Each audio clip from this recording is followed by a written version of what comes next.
Okay, we're gonna start with the bad news. I will not be streaming the Game Awards. I'm sorry. It is disappointing. I mean, I really only started streaming, like live streaming events and stuff, sometime in the last like few years. So it's still kind of a new thing to me. But the Game Awards are particularly fun. They really are. It's so huge. It's so bloated. It's so silly. It's so cringe, but so uniquely entertaining in its own certain special kind of way.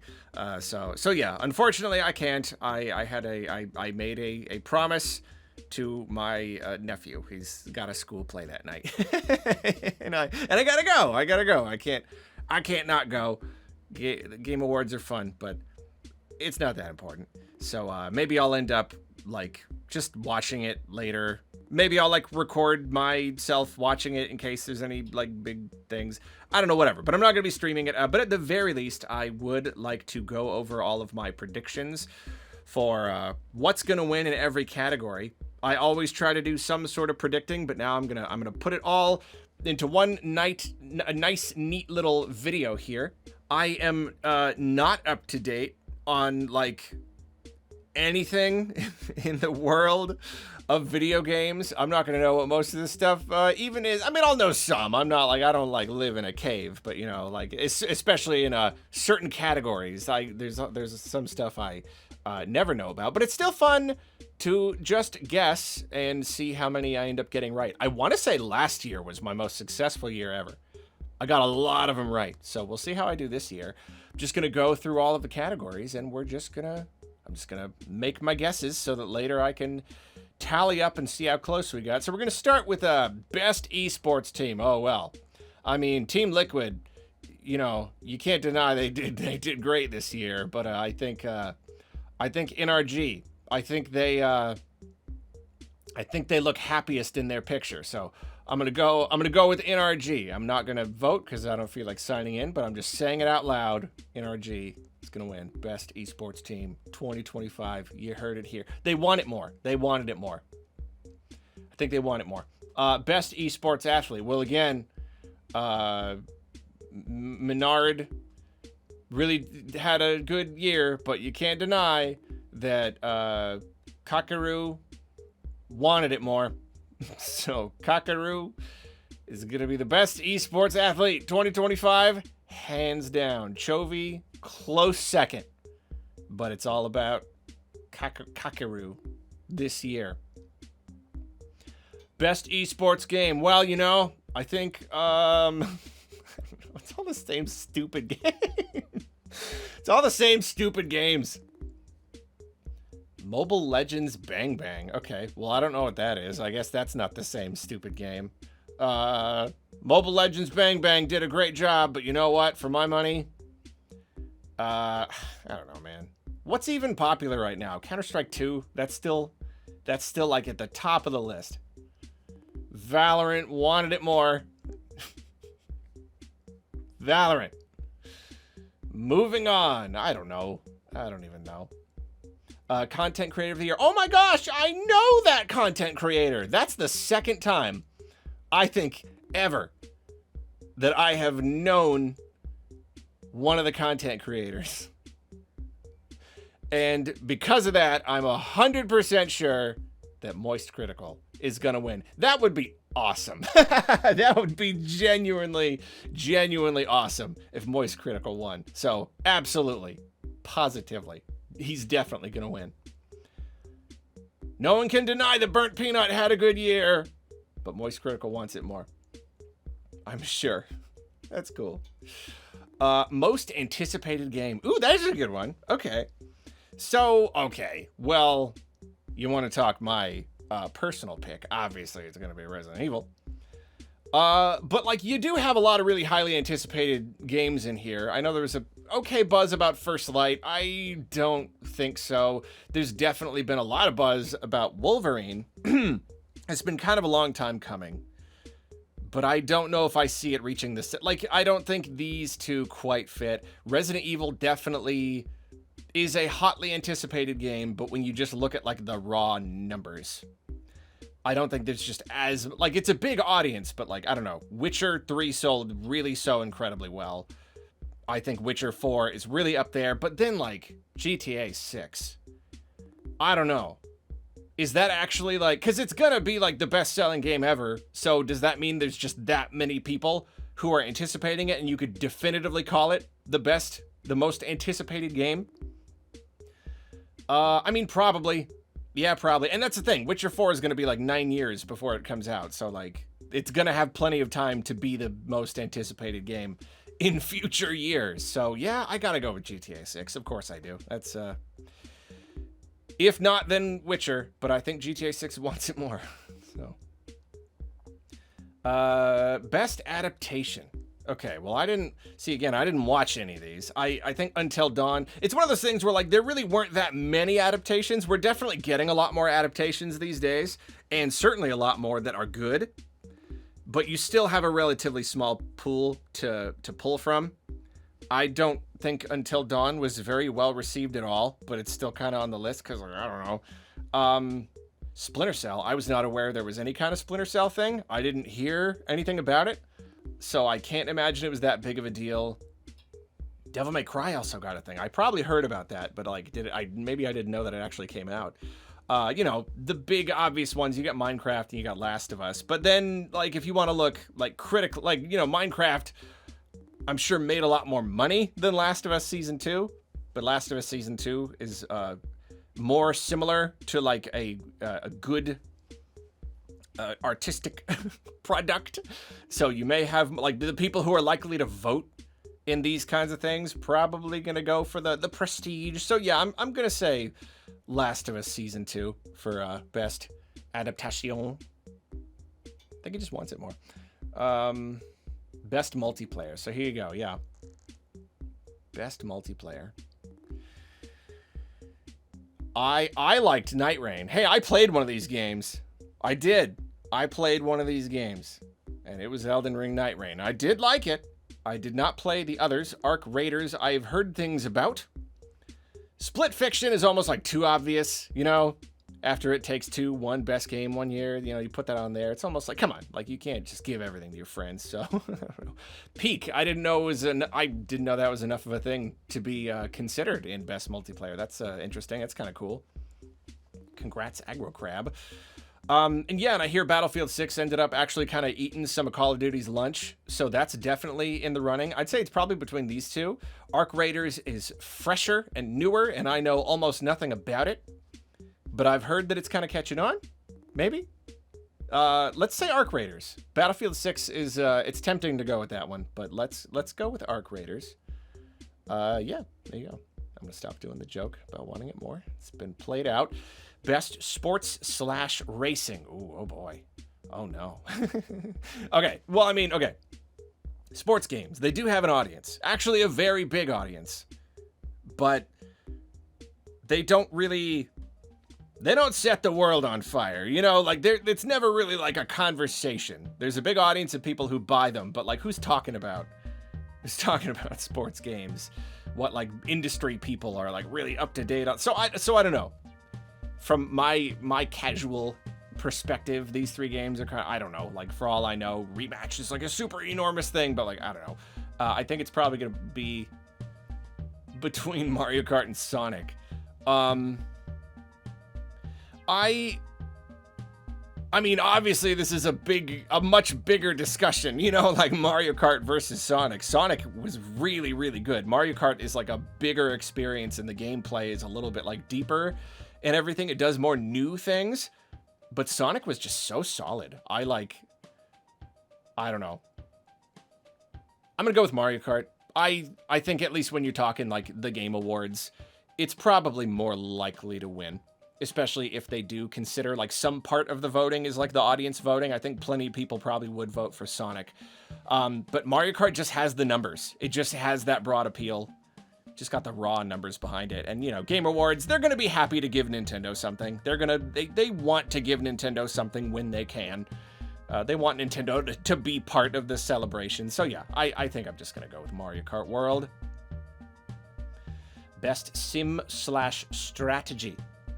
Final Fantasy Tactics, The Ivalice Chronicles, Jurassic World Evolution 3, Sid Meier's Civ 7. Tempest Rising, never heard of it. The Altars, never heard of it. 2 Point Museum. It's hard because like sim/strategy games aren't usually like huge. You know, it's not like a really, really super enormous, wide-reaching market. So it's really hard to say like what like the judges, the panel of judges, what they're gonna pick. Are they just gonna pick the one that they're kind of more familiar with, you know? The one that seems like it made a bigger splash. Because it's not always just about the quality of the game. It's not always just about the audience reach. You know, a lot of it is like the psychology of the people who get to do the picking, who did not even necessarily play any of these games, and then also the audience picks and everything. So there's a lot to consider. I'll go Civ 7. It's probably just like a safe bet, you know? I'm not sure at all, but like it's brand new. The Civ series is pretty well regarded. So yeah, Civ 7. Yeah, sure. Let's go with that one. Best family. See, again, you could give that to your friend. I know they're friends. You could do it, but like, come on, Nintendo put out a lot of good stuff. Lego Voyagers did look really good. It did look really good, but and then Lego Party looked solid. I heard it was solid, but like, I don't know, between some brand new Nintendo games, especially when family is usually Nintendo's category, even if they don't have any contenders for Game of the Year, even if they don't have anything else in any other category, you can count on the family. It's the Nintendo category. It's best Nintendo game. Mario Kart World could win. Especially because, like, it's multiplayer, it's Mario Kart, it's for everybody. It's the Nintendo series that is the most for everybody out of every Nintendo series. So, I think Mario Kart definitely could win. I want to say DK. But see, I often do this. I often do this thing where I try to go too deep into, like, the psychology, and I end up spreading it out too much. I end up being like, oh, well, they'll pick this for this, so they can do this for this. But then one of them will win in both categories, so it's not exactly just throwing out a bone. So, like, I want to say DK Bonanza because it's not going to win, like, Game of the Year or anything, but it's such a really... It would be a really great way to acknowledge it in the family category, to acknowledge it in some way. But I got to make some real guesses. I gotta go out on a limb sometimes. I'm going to say Mario Kart. I think Mario Kart is also going to win Best Family. Sorry, DK. You deserve a game award. Game of the century, but I'm gonna go for Mario Kart. You gotta guess sometimes, you know, it's what they always say. Best fighting. Here's another realm I'm not super tapped into at the moment. Legacy Collection, Fatal Fury, Capcom Fighting Collection 2. Let's go with Capcom Fighting Collection 2. It's a little funny. I mean, that's a collection as well. It's a little funny to pick a collection versus a brand new game, but I don't know. It was a big thing. Everybody was really, really excited about these collections, and I feel like they've been pretty well received. So let's do it. Let's go Capcom Fighting Collection 2. Best RPG. Ooh, heating up here. Heating up. Okay. We'll see. Again, in my mind, spoilers, I think Claire Obscure is going to win Game of the Year. So I want to give this to another game, but that often ends up backfiring. Like every single year, I end up getting some of these wrong, and they end up being stacked in a way that, it won Best Game and Best RPG. So, I don't know. Outer Worlds 2, I haven't really heard much about. I don't know how much of it, I don't even know if I knew that it was out. So, I don't know about that one. Kingdom Come Deliverance 2 did make an okay splash. I feel like it did pretty well. Avowed really, I think there was a lot of high hopes for the game, but it kind of just came and went. So I don't know about that one. Monster Hunter Wilds obviously has had a rocky life so far. And it's an RPG on paper. It's got RPG elements, but personally, I don't know how much I would put it in the RPG genre overall. It's more action than anything. Not to say that there isn't action in a lot of these other games, but like, I don't know, just like, these feel a little bit more like straight up like character building RPG-ish. Let's do it again. I'm gonna do it again because I've been bitten so many times by this thing where I try to spread it out. I'm gonna do it again. I'm gonna say best RPG is Clair Obscur, even though I think it's gonna win Game of the Year. If not, then my second is I don't know, Kingdom Come. Why not? Let's give it to that one. Best action adventure. Ooh, that's rough. Ooh, that's okay. So I haven't given anything to Split Fiction so far. And I feel like there's no way it's not going to win some major awards. Because, again, this is Jeff Keighley we're talking about. So, like... But I don't know. Death Stranding 2. It's another... Did that come out? It's another game I didn't even know came out. I haven't heard anyone say anything. Ghost of Yotei. That was a huge deal. Silksong, obviously. It'd be awesome to see Silksong among all of these giants. Indiana Jones was really well received, and then you got Split Fiction. This is hard. Okay, this is actually really heating up. This is the hardest one so far. I don't think Silksong is going to win Game of the Year. This would be a great bone to throw it. Of course, no, because then we have Indie Game. We have Best Indie Game. So no, okay. No, I think Ghost of Yotei is a really... Ghost of Yotei. Let's just do it. I think Ghost of Yotei. There are other categories where it may be possible to win, and I may end up regretting this one because I'm doing this as I go. I'm not like, you know, I'm not looking at them all and trying to like spread them out with like my index cards. I'm not planning well. I'm just doing this right now as you're seeing it in the video. So that may end up messing me up, but for right now, I'm going to say Ghost of Yotei for Best Action Adventure. Even though not picking Split Fiction, real dangerous. Best action game. You got action adventure, but then you also got action. We've got Battlefield 6. We've got Doom: The Dark Ages, Hades 2, Ninja Gaiden 4, and Shinobi Art of Vengeance. These two I haven't heard as much about. I mean, like I know they exist. I know certainly Ninja Gaiden 4, but like, whoa. Battlefield 6. I mean, you know, it's a primarily like multiplayer game, and I heard that it was a pretty big deal, but also like, is it good enough to like dethrone these single player games? Hades 2, humongous deal. New Doom game, it's huge. And I imagine Hades 2 is also probably up for indie game, right? Let's say Doom. Let's say Doom. I'm going to be mad. In this case in particular, I'm going to be mad if Hades doesn't, if Hades gets it and I picked Doom, because my gut is telling me to go with Hades, but sometimes going against my gut is what I have to do, because if I always go with my gut, I'll always be wrong. So I'm going to go with Doom. Best VR/AR. Okay. I know about these games. Midnight Walk. That's cool to see Midnight Walk up. It looked awesome. I really did want to play it. I still do.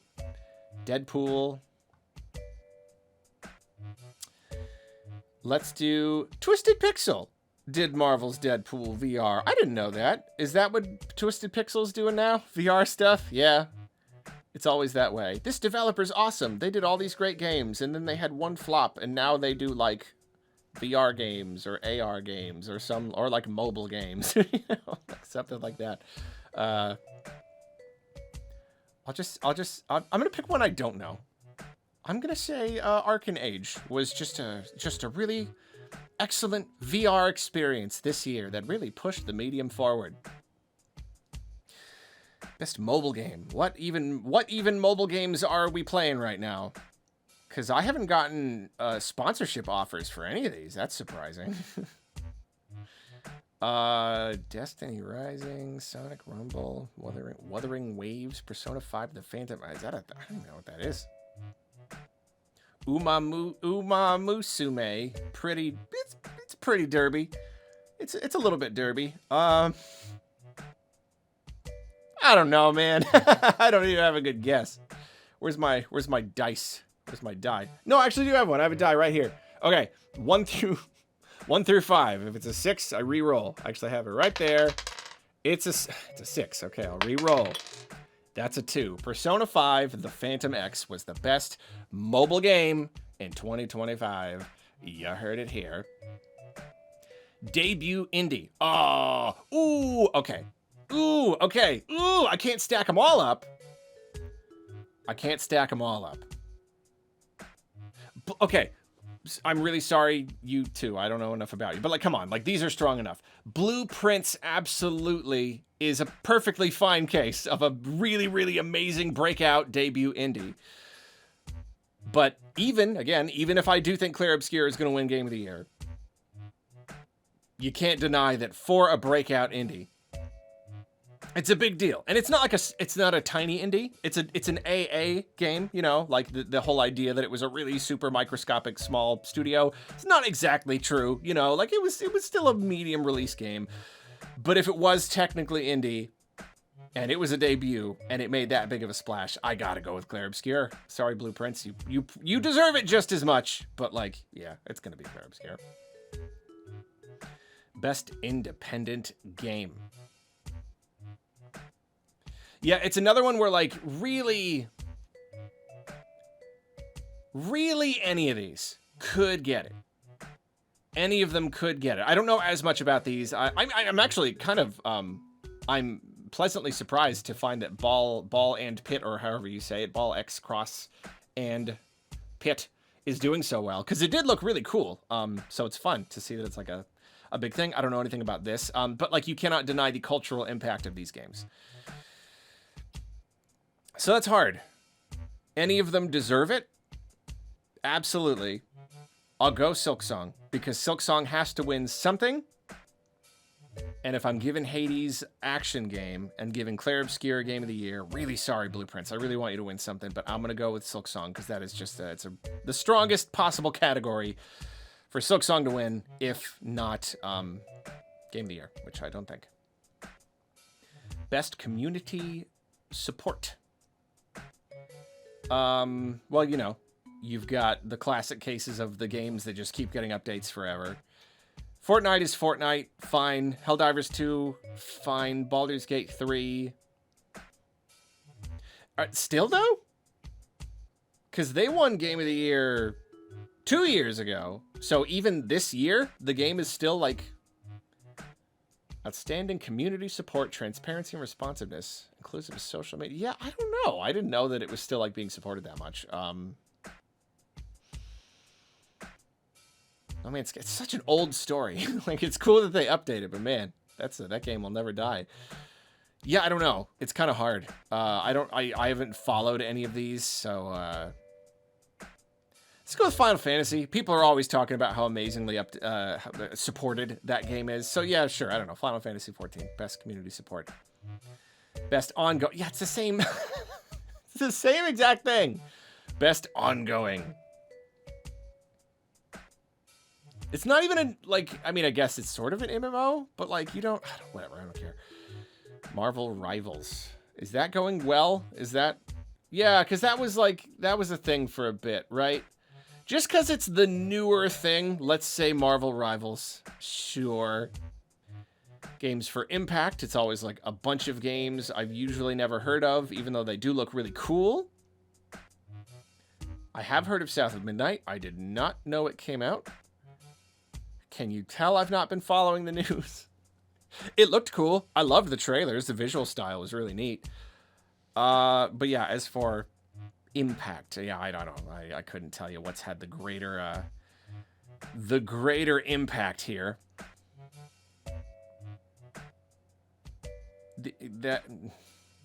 All right. I think that South of Midnight came close, but Lost Records, Bloom and Rage wanted it more. Innovation in accessibility. There's another one that I don't really...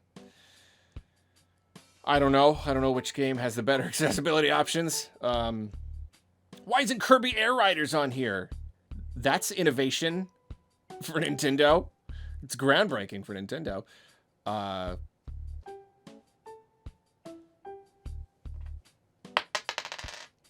You know what? Assassin's Creed Shadows. I'm not going to give it to them. I'm going to give it to someone else.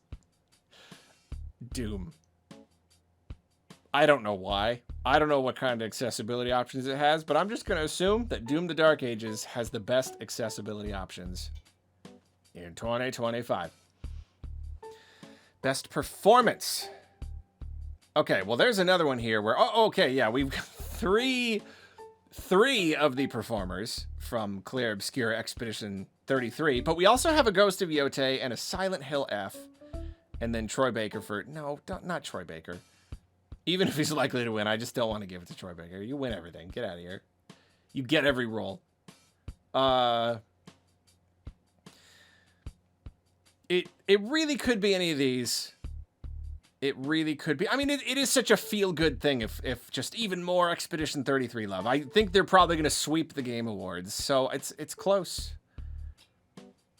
But then who? Jennifer English, Charlie Cox, Ben Starr. Who will win Best Performance? Who did the best in Clair Obscure Expedition 33? Well, I think it was... It doesn't matter. It should literally just... Random. Ben Starr. Ben Starr. There you go. I don't know. Gotta pick something. This is going to be a long video. Best audio design. Battlefield, Clear Obscure, Death Stranding. Audio design. Absolutely. Great sound design. Perfect. Best score and music. Ooh, there's another one, though.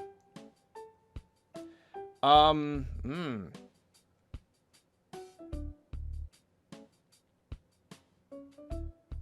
going to give that to Death Stranding as well. I think it will also win. Again, you know, it's Jeff Keighley, so he's got to give stuff to his friends. Best art direction. That is a lot of games with very striking art. I mean, man, you got a 2D game up against these big 3D games. That's crazy. That's really cool. I think it's another one where Silksong could take it and it would be like, oh, wow, that's really cool. But Ghost of Yotei, those are very, very pretty games. Very, very pretty. Something is telling me Hollow Knight and something else is telling me Ghost of Yotei, and I think I'm swinging more toward Ghost of Yotei. But I feel strongly, it's like 51-49, so if it ends up being Silksong, I'm going to be really, really mad. You know? Then do Silksong. I will be more mad with myself if I pick Yotei and Silksong wins than I would be the other way around. I'll still be mad. I'll still be really mad. But I'm going to say Silksong. Because it would surprise me a little bit more. And I'm often surprised. Best narrative.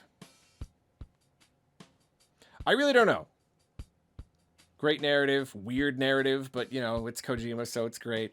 Ghost of Yotei, probably great. Kingdom Come Deliverance, I don't know.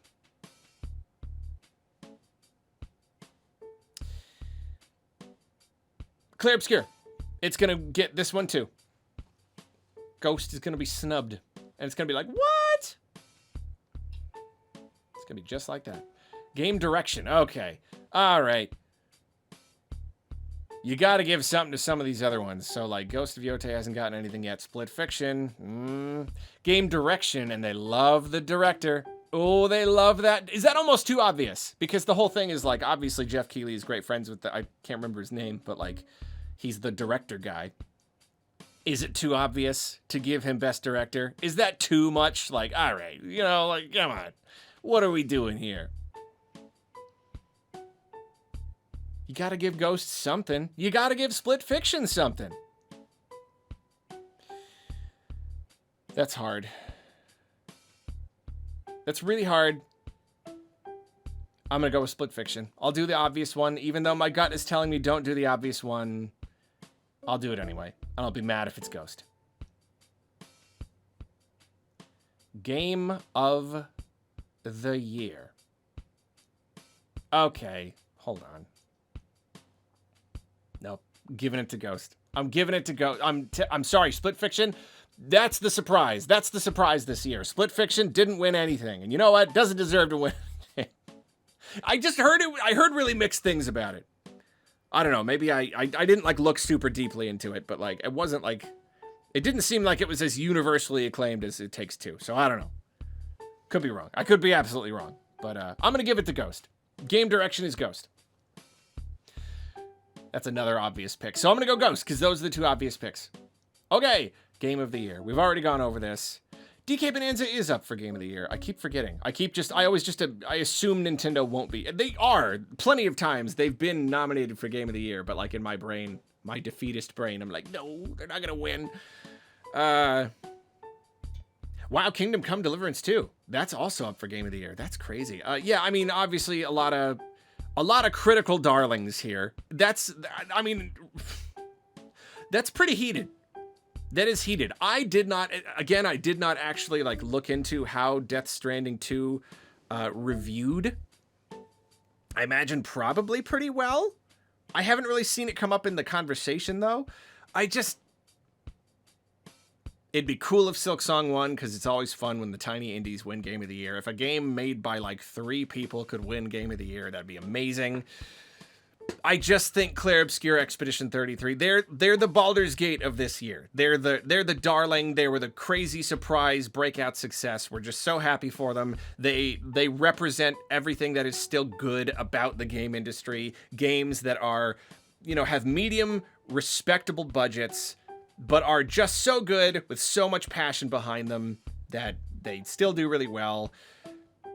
It's just too good of a story, It's too good. I think it would be lovely. I think it would be lovely for those people. And if I think plenty of these games deserve to win Game of the Year, obviously my Game of the Year is DK Bonanza, but I also haven't played all of these games. So I don't know. You could probably make an argument for any of them. So yeah, Clair Obscur. It's Clair Obscur. It's going to win Game of the Year. And it's going to be fun. And it's going to be great. And I'm not going to be there. I'm not going to be there watching it live, unfortunately. But there you go. I gave you my predictions, so now you can write them all down and feverishly update your list as you see what I got right and wrong. You don't need to don't do that. Just don't do that. I'll do that. When I watch, I'll keep a list. Maybe I'll even do a video announcing how well I did. Is that worth a topic, Arlo? I don't know. Whatever, but there you go. I got to end this video. Have a fun time watching the Game Awards, everybody. I'll talk to you about it later.